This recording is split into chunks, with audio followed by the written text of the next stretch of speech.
कहानी की शुरुआत में हमें एक फैमिली को दिखाया जाता है जो घुटनों के बल चढ़ते हुए सीढ़ियों से एक पहाड़ के ऊपर जा रहे होते हैं और मैरी की मूर्ति के सामने आकर दुआ मांग रहे थे। पहाड़ पर एक बुजुर्ग औरत एक लड़की के पेट पर हाथ फेरती है।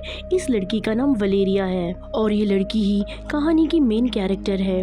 पेट पे हाथ फेरते हुए वो बुजुर्ग औरत कुछ पढ़ने लगती है। ये देखकर हमें ये समझ आ जाता है कि ये लोग दरअसल एक बच्चा चाहते हैं और यहाँ इतनी ऊपर वो लोग बच्चे की दुआ मांगने ही आए थे क्योंकि काफी साल हो गए थे और वलेरिया को बच्चा नहीं हो रहा था। उसके बाद वलेरिया घर आ जाती है। यहाँ हम उसके हस्बैंड को देखते हैं जो उससे बहुत प्यार करता है। उसे वलेरिया की काफी फिक्र है और उसे बच्चे का भी काफी शौक है और उसके हस्बैंड की खुशी के लिए वलेरिया भी बच्चा चाहती है। वलेरिया काफी अच्छी कार पेंटर थी। फर्नीचर और घर की चीजें बनाने का उसे बहुत शौक था। अब 3 हफ्ते हो गए थे। अब वलेरिया की प्रेगनेंसी रिपोर्ट आ चुकी थी। घर आकर वो अपने हस्बैंड को सरप्राइज देती है कि रिपोर्ट पॉजिटिव है। हाँ, मैं माँ बनने वाली हूँ। ये बताते हुए वो काफी जज्बाती थी और उसके हस्बैंड की खुशी का तो कोई ठिकाना ही नहीं रहता। कुछ दिन बाद वो लोग वनेरिया के घर जाते हैं और जब उन्हें पता चलता है कि उनकी बेटी प्रेग्नेंट है तो वो बहुत खुश होते हैं और उस खुशी में वो लोग एक जश्न रखते हैं। यहाँ पर वनेरिया की एक बहन भी थी जो उसे खास पसंद नहीं करती थी। वो वनेरिया से जलती थी।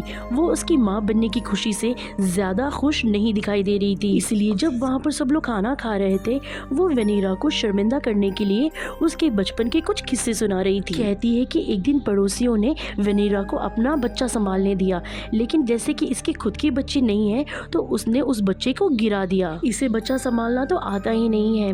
उसकी बहन की ऐसी बातें सुनकर वनेरिया को बहुत बुरा लग रहा था, लेकिन वो उसे कुछ भी नहीं कहती। लेकिन दिल ही दिल में उसे बहुत गुस्सा आ रहा था। उसके बाद जब उसके हस्बैंड और वो अपने घर जा रहे थे तब रास्ते में उसकी नजर एक बालकनी में गई जहाँ पर एक औरत खड़ी थी। वो औरत वनेरिया को ही घूरे जा रही थी, लेकिन उसका चेहरा ठीक से दिखाई नहीं दे रहा था। इसीलिए वनेरिया उस औरत को काफी हैरत से देख रही थी। तभी अचानक उनकी गाड़ी के पास एक लड़की आ जाती है जिसे वनेरिया पहचान लेती है क्योंकि ये दोनों पहले बहुत अच्छी दोस्त हुआ करती थी और इतनी वक्त के बाद एक दूसरे को देखकर वो दोनों बहुत खुश हो जाती हैं। इसके बाद वनेरिया और उसके हस्बैंड घर आ जाते हैं। बहुत वक्त गुजर चुका था। हम साफ साफ ये देख पा रहे थे कि वनेरिया को कुछ अजीब फील हो रहा था। उसके अंदर अजीब सा डर था, खास तौर से इस बच्चे को लेकर। वो इतनी टेंशन में थी कि उसे नींद ही नहीं आ रही थी, इसलिए वो अपने बेड से उठकर बालकनी में चली जाती है। वो देखती है कि सामने वाली बिल्डिंग की बालकनी में भी एक औरत खड़ी है जो वनेरिया को ही देख रही थी। उसे देखकर वनेरिया अपना हाथ हिलाती है। वो सोच रही है शायद इस औरत को भी नींद नहीं आ रही हो, लेकिन वो औरत हाथ हिलाने के बजाय अपना पूरा जिस्म ही अजीब तरीके से मोड़ने लगती है। ये देखकर वनेरिया को काफी अजीब लगता है। वो हैरत में पड़ गई, लेकिन अगले ही पल हम ये देखते हैं कि वो औरत एकदम से छत से कूद गई। वो औरत मरी नहीं थी, बस उसकी हड्डियां ही टूटी थी। वो मुंह के बल गिरी थी। उसे देखकर वनेरिया काफी डर गई। वो रेंगते रेंगते वनेरिया की बिल्डिंग की तरफ बढ़ने लगी। उसे अपनी आंखों पर यकीन नहीं आ रहा था कि ये मैंने क्या देख लिया।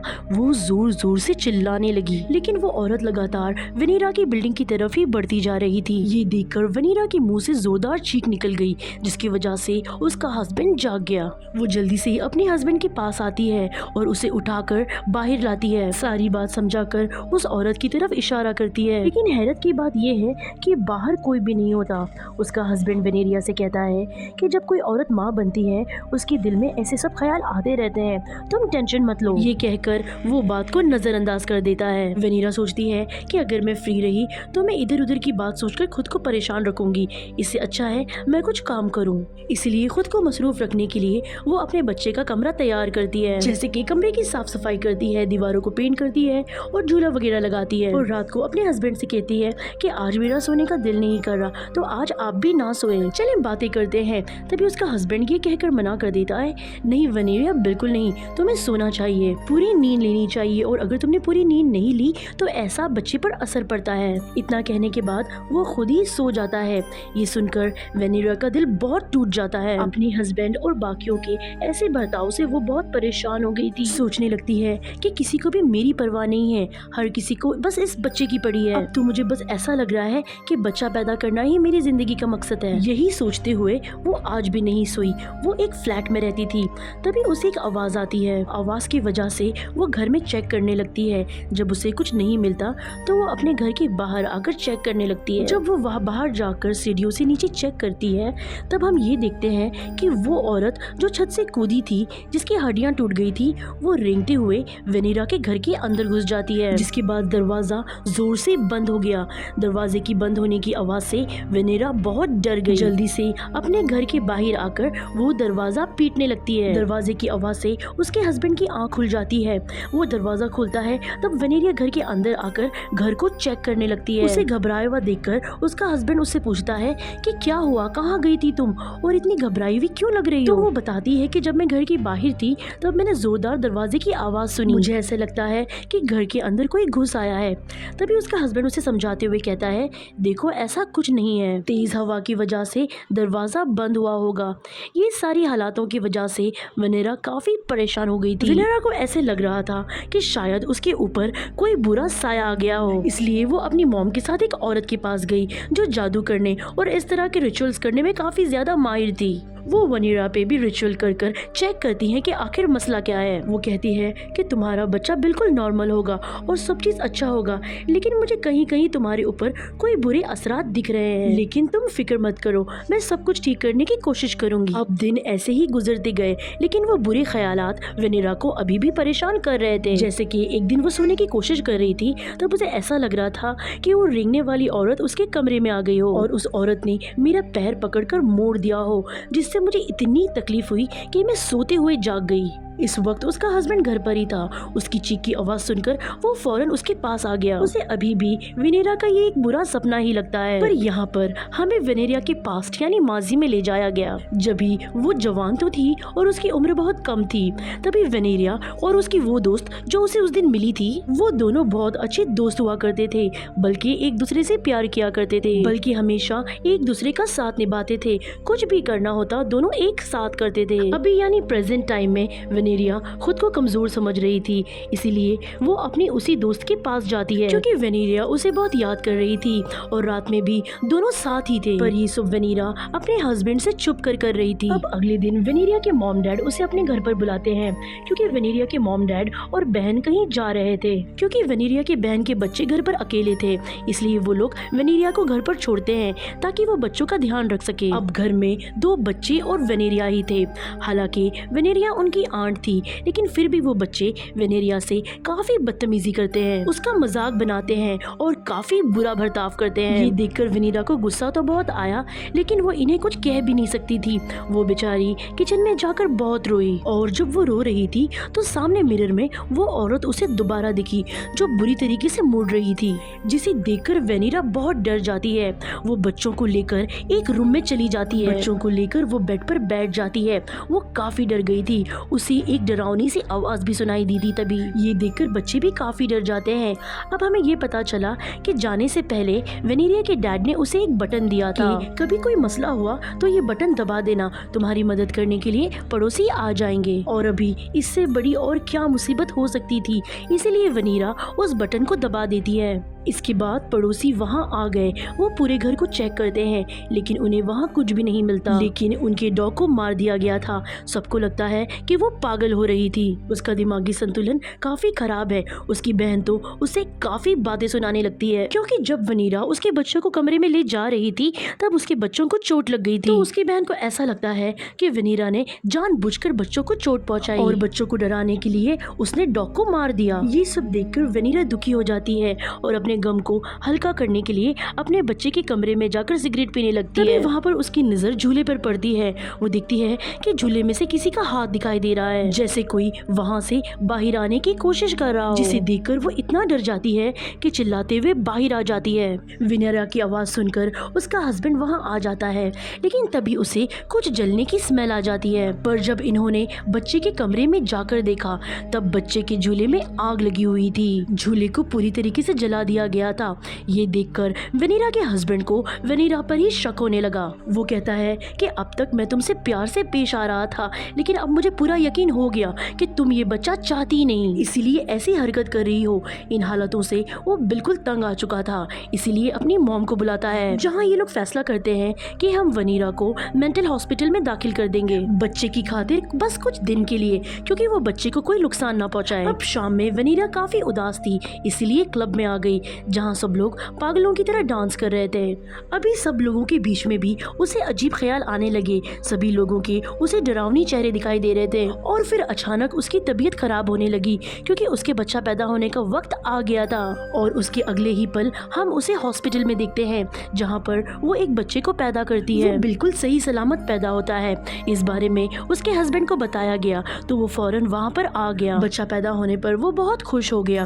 फिर कुछ दिन के बाद का वक्त दिखाया जाता है, जहाँ पर वेनेरा लोग अपने घर आ जाते हैं। यहाँ पर नोटिस करने वाली बात ये थी कि वेनेरा की निस्बत उसका हस्बैंड बच्चे का ख्याल ज्यादा कर रहा था। यहाँ तक कि वेनेरा बच्चे का चेहरा भी नहीं देखती थी, और ये बात सच थी, वो बच्चा चाहती ही नहीं थी। एक बार जब वो घर पर थी और उसका हस्बैंड काम पर था, तब बच्चा बहुत ज्यादा रो रहा होता है। वो बच्चे को उठा ही नहीं रही थी, बल्कि उस बच्चे का रोना वेनेरा को परेशान कर रहा था। रोने की आवाज से वो बहुत फेडअप हो रही थी और जोर जोर से सांसें लेने लगी थी। बच्चे की रोने की आवाज से बचने के लिए वो अपने चेहरे पर और कानों पर कपड़ा लगा देती है। उसे ये ख्याल बिल्कुल भी नहीं था कि शायद बच्चा भूख से रो रहा है, उसे कुछ खिला दूं। ये तो दूर की बात थी, वो तो उसे गोद में तक नहीं उठाती। बच्चे का रोना उसे पागल कर रहा था। उसके कानों में तकलीफ हो रही थी, और ये तकलीफ बढ़ते बढ़ते उसके पूरे जिस्म में फैल गई। उसके जिस्म की हड्डी बुरी तरीके से हिल रही थी। ये देखकर बड़ा अजीब लग रहा था, इसीलिए वो अपने बच्चे को फ्रिज में रख देती है, फिर वापस अपनी जगह पर आकर मजे से सो जाती है। कुछ देर के बाद वो सोकर उठी, तभी उसे अचानक से बच्चे का ख्याल आया। वो बेड से कूद कर उठी और हर जगह बच्चे को ढूंढने लगी, क्योंकि उसे याद नहीं था कि मैंने बच्चे को कहाँ रख दिया। खिड़की भी खुली थी, उसे ऐसे लग रहा था कि शायद मैंने बच्चे को खिड़की से गिरा दिया होगा। और जब वो फ्रिज खोलती है, तब उसे बच्चा मिलता है जो जिंदा था और खुशकिस्मती से बिल्कुल ठीक भी था। बच्चे को गोद में लेकर वो रोने लगती है। उसे इस बात का एहसास होता है कि मैं अपने कंट्रोल में नहीं हूँ और चीजें दिन पे दिन खराब होती जा रही है।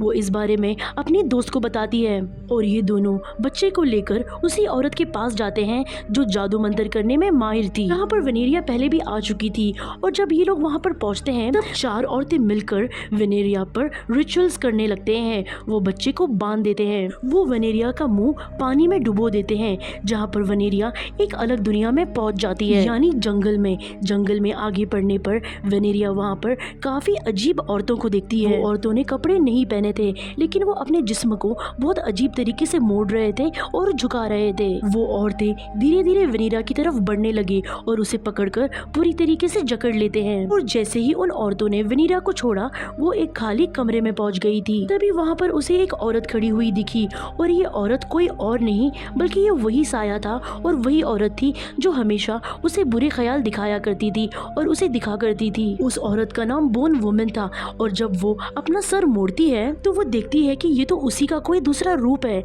जिसने उसने कपड़े में लपेटा हुआ था। और तभी अचानक वहाँ पर आग लग जाती है, जहाँ पर वो औरत यानी उसका दूसरा रूप पूरी तरीके से आग की लपेट में आ गया, और वो जलकर वहीं पर खत्म हो जाती है।